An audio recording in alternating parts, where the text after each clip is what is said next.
It is the second hour of the show, and we call this one Our Africa, a time dedicated to celebrating the music of Africans by Africans, not forgetting those, all over the world, including artists who are inspired by the sound of the continent. And to celebrate these wonderful aspects of Africa, we turn to the visionaries, the musicians, and the creative minds who continue to define what it means to them to be African.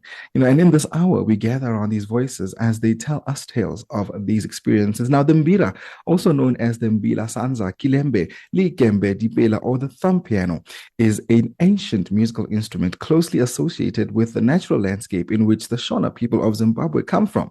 This morning, we take a walk further down, the trail of this uniquely African wood and metal instrument, and we're joined by Mpiwa Gwindi, a Zimbabwean performing artist and instrumentalist who started playing the marimba and the shakers at 10, the mbira rather, at 14, and then took up the guitar at 17, and the djembe at 20. She has performed on various national and international stages, including the Los Angeles World Championships of Performing Arts, the Harare International Festival of the Arts Campus Music Concerts in Singapore, including high-profile events in South Africa, and her recent debut at the Jazz Room in Rosebank. Joining us from France today.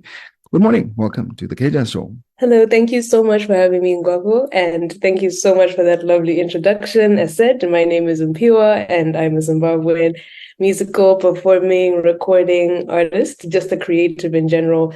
The side of me has been with me since a young age, and I'm really, really happy and honored to be joining you to speak about the Mbira as well as heritage in general and tradition. Yeah.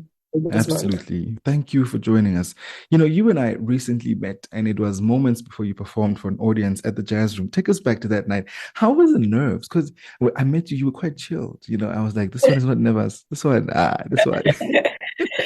You fake it till you make it. That's the best way I can describe it when it comes to performing. However, as you had also listed a bunch of other performances that I've had the opportunity as well as the great privilege of giving around the world. I also saw that opportunity to perform at the Jazz Night in Rosebank as a way to just share my art once again with people who might not know what this instrument, the mbira, is about, as well as my own original music. So altogether, if I were to say my feelings, maybe in a nutshell, we're excited and also curious to see how the audience would receive this type of music. Oh, it was wonderful to see. Really, really fantastic. Now, let's reflect on your walk with music. You started playing the instruments, various instruments anyway, at the different stages in your life during your upbringing.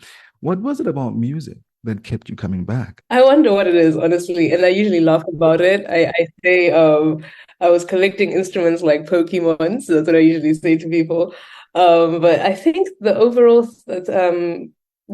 theme of the music, really, and me just picking up instruments as well as continuously exploring what it looks like for me to just be involved in the musical spaces in general, through performance, through singing, through instruments, through theater, and all of these things was, I think, just the element of self-expression. And for me, I think I found myself best expressing myself and my personality through doing the most randomest of things, which involved probably just declaring out loud like a Shona phrase and something, and singing along with the mbira, as well as with my friends dancing along with the marimba whilst we're playing the shakers and everything. I felt like it was a source of fun for me, but also a really, really cathartic way of self-expression. So it's something that stuck with me, really. I started at the age of 10. I remember my friend telling me, hey, let's join marimba club, because it was now the time for us in our primary school to choose different extracurricular activities. So I almost went to something like ballet. I remember I don't know, and they were all going to be good. But I ended up following my friend. And I remember the first time I just saw my friends enjoying themselves was playing the marimba, and the ballads hitting the wooden sticks and them enjoying themselves. I said, oh my gosh, I think I want to do the same thing. And as soon as I also did the same thing for myself, I just never looked back.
Yeah, yeah. Fantastic journey, and it's brought you this far. And you and I gather, this morning to talk about Africa's unique instrument, the Mbira. Let's explore its history. Where does this instrument come from? Yeah, the Mbira is a very, very, it's such a topic of conversation for me. I love the instrument myself.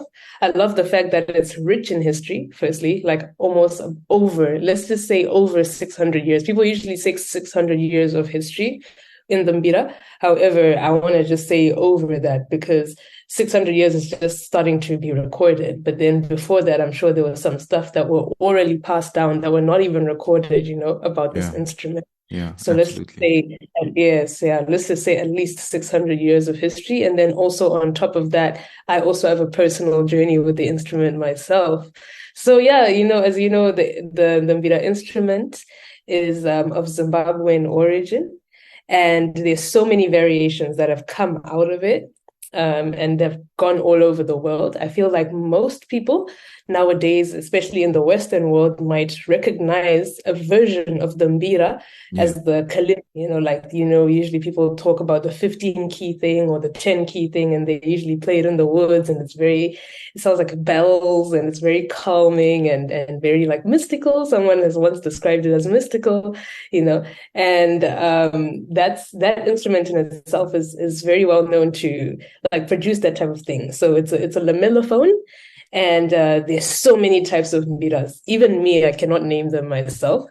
And some of them have even died over those 600 years of history yeah. because of the fact that some of the traditions have not carried forward into even now the modern world. I myself play two types of mbira. There's the nyunga nyunga, and then there's the mbira zawadzimu. That's the one that's mostly well known, the mbira zawadzimu.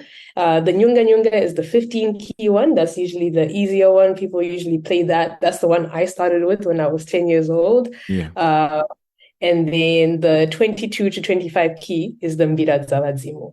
So that's the one that most people know. That's the one that I actually have with me today. Yes. Oh, there it is. And Yes. yes. And it is, that one is a little bit more intricate. It's a little bit more, it requires more dexterity, like in terms of your hands. You need to use more of your fingers rather than the nyunga nyunga. And the singing styles come with it, as well as the different songs that come with it. Yeah. There's so many traditional songs that people play with them, Nimam Sasa being one of the most popular ones. There's also Chemutengure, and there's so many artists who have done so many versions of these songs, Yeah. and they're very well known throughout Zimbabwe and so many other places in Southern Africa, in the African continent, and in the world. As you tell the story, I'm just thinking the Shona people of Zimbabwe, are Yeah. known for the instrument, and they're quite linked to the Mbira.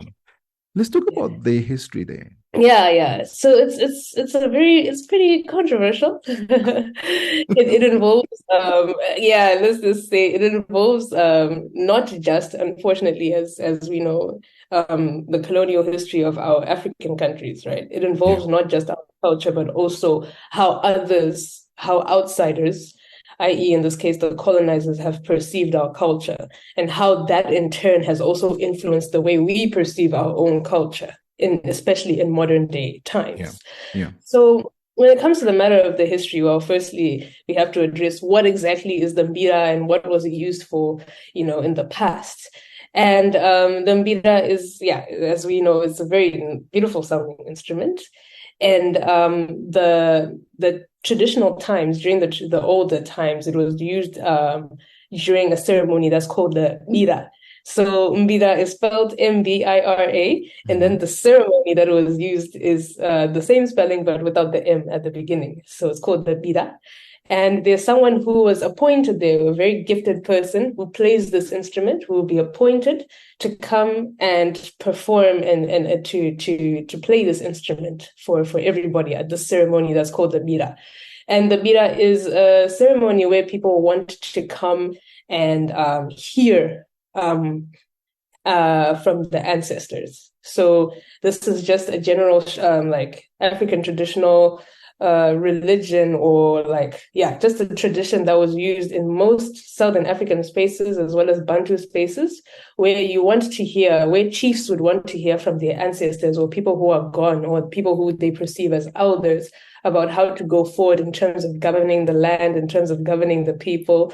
So then there are different types of advices that you would want to get, like in terms of how to allocate resources for the next season, or how to govern people in terms of like integrating a new culture. So all these types of questions that leaders had, they wanted to hear back from ancestors. And the way that you would hear back from ancestors was through the mbira. And those mbiras were the ones where people would where mbira players would actually be appointed to come and play. So when they come and play, they are actually the ones who are coming to put themselves forward as vessels for the ancestors to come and possess them so that they can become what we call spirit mediums. And then the ancestors will be speaking through the mbira player. Yeah. Right. Yeah. What would happen is that if someone plays a tune on the instrument, what is believed to have happened was that the ancestors would recognize the tune. And then after they recognize the tune, they would come forward. They would now come into this dimension of existence. And then they would possess the mbira player who's playing that tune, and then they will start to speak. So then that's when the chief will now start to have a conversation with the mbira player who has now become possessed by the ancestor. Correct. And then receive the advice through that process. So that's the mbira, and that's how mbira players were made relevant in the mbira, in the mbira. Yeah. So then now, because of that type of tradition, now colonial times have happened. So it's just a quick crash course. Colonial times have happened and everything. And then Christianity is introduced. Yeah. So Christianity also has that aspect of saying there's only one God, there's monotheism, right?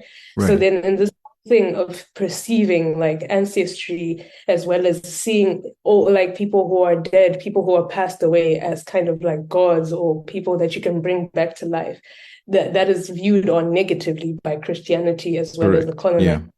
Yeah. They see this as something like blasphemy, or they see it as like polytheism, right? So for them, it's a matter of squashing this type of belief or looking at it negatively, and then also at the same time, like it's a matter of also proselytizing like their religion onto us, forcing their religion onto us, and like kind of integrating us into Christianity. So much so that over hundreds and hundreds of years, like just in the Bantu region in general, we start to perceive our own culture and our own beliefs as something that's negative. Right. Yeah. So now in modern times, most people usually see the mbira and they say, "Oh my gosh, munu uyu anoshikirwa," which means in Shona, like this person gets possessed, right? And that's the case with a lot of mbira players, right? Like if you're a mbira player, you can ask the person, like, "Do you get possessed by ancestors?" And they can tell you yes or no, right? And like they exist. They're still here. Like Mbuya Stella Chiweshe was actually she's also passed away recently, but she was one of the people who was also quite well known to get possessed, and she's also like a female mbira player who has like kind of broken ground and put herself forward as also like a mbira kazi, a gwenya mbira kazi, someone who plays the mbira as a female.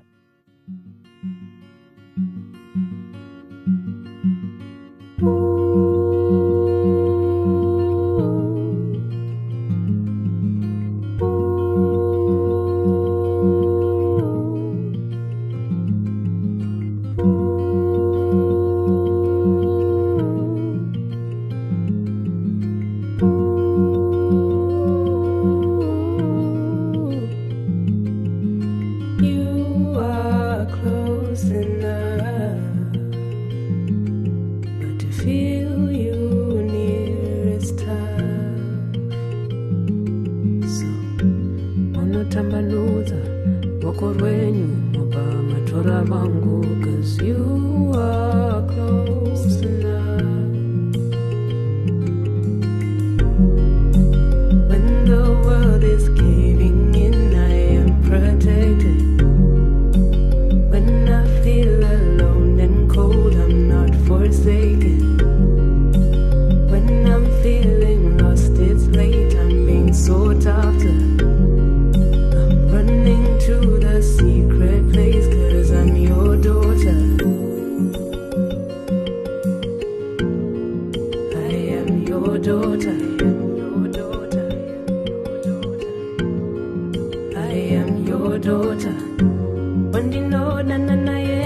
noti abandidzidzise kugara murudo rwenyu.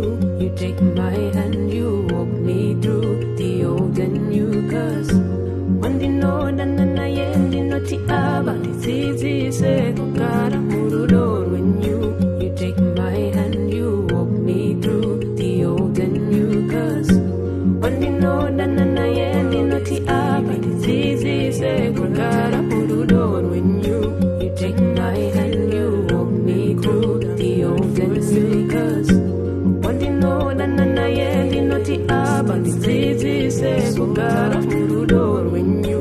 You take my hand, you walk me through the old and new. Cause when the world is caving in, I am protected. When I feel alone and cold, I'm not forsaken. When I'm feeling lost, it's dark, I'm being sought after. And I'm running to the secret place, cause I'm your daughter. When the world is caving in, I am protected. When I feel alone and cold, I'm not forsaken. When I'm feeling lost, it's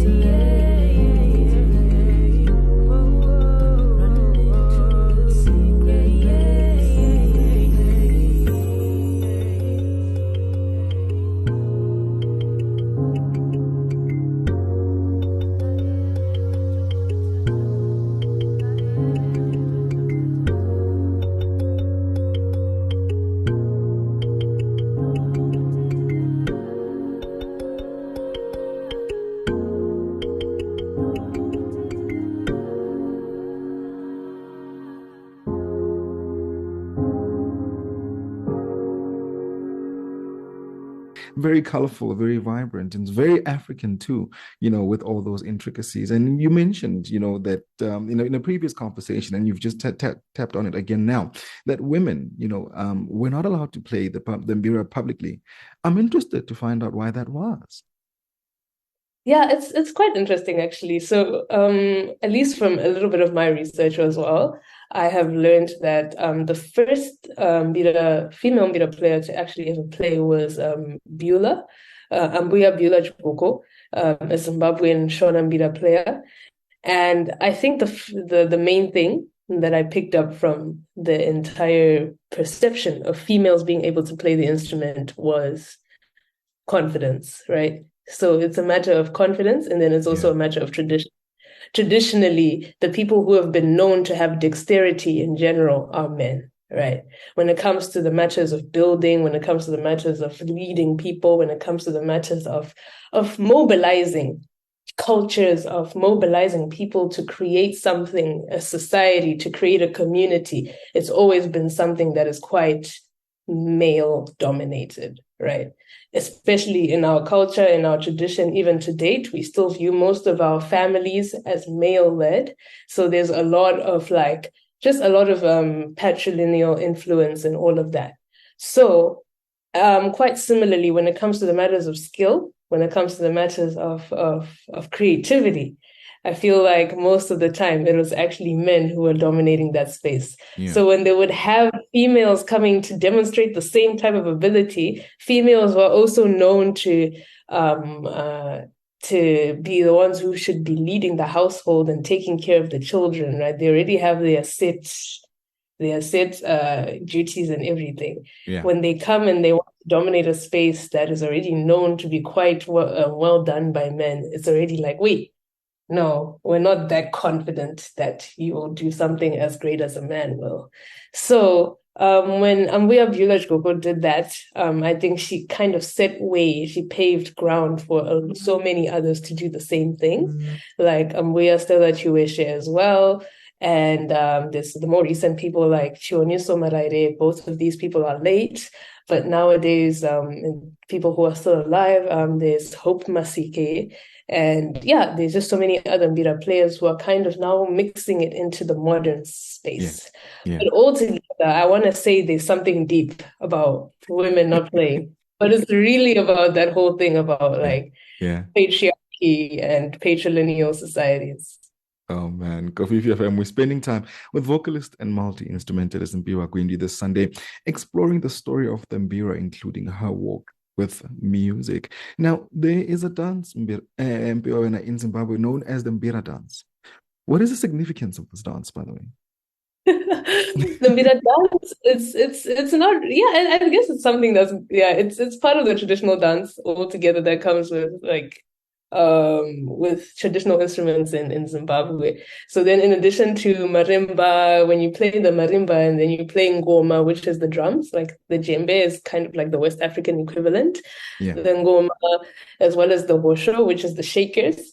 Usually there's this whole tippity tap situation that happens when people will be also like clapping their hands at the same time whilst ululating, and then also doing a lot of like whistling, or you want to just like vocalize at the same time. So then it's a whole like, what can I say? Like it's a percussion filled type of situation. Even when you have the mbira playing as well, you'll be doing like whatever rhythm works with it. So it's just to add to the animation, it's to add to the performance of things. And yeah, it's always just a performance, especially when people watch from as an outsider. When you watch all of this happening, it just looks so intricate and so animated. And Right. even you and I, if I perform or do something similar with some friends, I'm always like, yeah, this is a lot of. Of course, we're spending time with Mbira this Sunday. It's all about the Mbira and the walk with music. And of course, September in South Africa, Mbira, is Heritage Month, where we celebrate the many, different cultures and heritage that is represented here. And part of the celebration also speaks to the educational aspect of things, and I want to hear, in your opinion, why is it important for you as a storyteller, to preserve our heritage and pass the baton, as it were, to the coming generations? Oh, that's a very good question. And firstly, I'm glad that there is Heritage Month. Firstly, it's for us as a nation to acknowledge something, like to do with our tradition in the first place is already a whole step forward in terms of celebrating our culture as well as the places that we've come from. I would definitely say that it's important to continue to pass on this knowledge because, well, quite frankly, I'm here where I am today, talking about the things that I'm talking about and believing in the things that I'm believing in because of the fact that knowledge was also passed on to me through an educational space that was safe as well as open to teach those types of things. Yeah. So I first picked up the instrument when I was in primary school. And it was for creative reasons that I picked it up. And it was through creative spaces that I was able to even branch out and be able to find my own space to further express myself, create original music. So I believe that it's important to continue to educate others to do the same because there's so many other people who can find their own personal spaces as well as their own ways of self-expression through music, instrumentality, creative arts in general. Yeah. So it's very important because it's just as important as sports or as for example science as well, because a lot of people usually like to look at it as arts will not pay as much when you're older. But honestly, in a world like this where social media, the internet, as well as so many other things are starting to intersect and you don't even know where you can make money, but you will find it. It's very important to make someone start in their passion so that they can find a way to capitalize on their passion and you'll watch them shine. Yeah, absolutely, absolutely. Now, on the topic of your music, how would one classify your sound? Yes, I've had so many questions about this one. I have arrived, personally I have arrived at calling it Afrofusion music. So it's a fusion of different things. And it's also because of the fact that I do incorporate in the Mbira sound, but then I also do incorporate a lot of like almost like EDM type beats, especially with my recent releases. I do incorporate a lot of R&B as well as EDM vibes and just generally a lot of things to put together to make just a unique Afrofusion sound. Yeah. Well, since you have the Mbira sitting right next to you, and somebody might probably be thinking, well, I don't know what that sounds like. So I'll give you the next 3 minutes. Let's do it. Thank you. Okay, awesome. Thank you, thank you. So the first one that I'll play is probably one of the more popular ones. For those who might know, is Nemam Sasa. Let me just.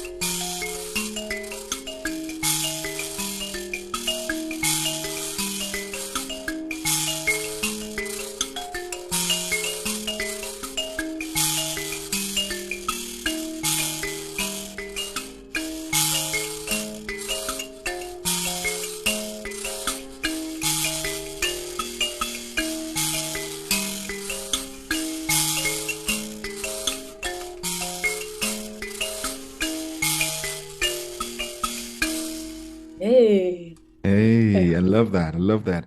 Really hope it comes through very nicely when we finally play back the recording. But thank you that. Thank you. Thank you so much for that. Thank So, you. what's next for you? You have a brand new single that came out last week. In fact, this past week. So yeah, as most might know, I'm still like a full-time student, so we are studying at the same time. Yeah. So that's always next for me, books. However, yes, I did have a song that came out on Friday, the 1st of September. Yes, so it's very lovely. The reception has been good so far. People love it. It's a wedding song. It's Hmm. got ethereal hip hop beats, but also at the same time, it's got the elegance of the strings and the violin. Mm. So yeah, it's a very nice love song and everything. But yeah, I will continue to work on more of my songs and continue to release. What's next on the radar is definitely visuals. Now I want to get more into music videos because that's Mm. what is missing. However, yeah, I hope to continue. There may or may not be a tour kind of in Europe. That's why we are here. Okay. I may or may not go to Italy very soon. Okay. Okay. But yeah, we'll be showcasing some of our original music around this continent. So yeah, that's more on my side. Oh, we look forward to seeing it all happen, of course. How do we follow you on social media? Thank you. My social media handles across all platforms are is Mpiwa Gwindi. So that's spelled Mpiwa Gwindi. So you can find me on Instagram, Facebook, Twitter. And if you want to also email me for any inquiries, it's mpiwagwindi@gmail.com. But yeah, I do love hearing from all my listeners, all my supporters, and everything. So please do reach out. And yeah, if you want to find me on any streaming platforms as well, Apple Music, Spotify, YouTube, Deezer, Amazon Music, Angami, I'm everywhere. You can just Yeah. find me as Mpiwa, Mpiwa. Mpiwa, thank you so much for joining us this Sunday, and thank you for having the Mbira conversation as we celebrate Heritage Month, the Southern African version here on the KJS show of Heritage Month. And all the best with all your endeavors and keep flying. Thank you so, so much, Mbako. And thank you so much for this opportunity for people to get to learn more about instruments as well as heritage. Yeah, Please continue doing what you're doing, and I look forward to the next segment. absolutely. She is vocalist, multi-instrumentalist, recording artist who sings in English, Shona, and French. By the way, her name is Mpiwa Gwindi, and she was on the KJazz show.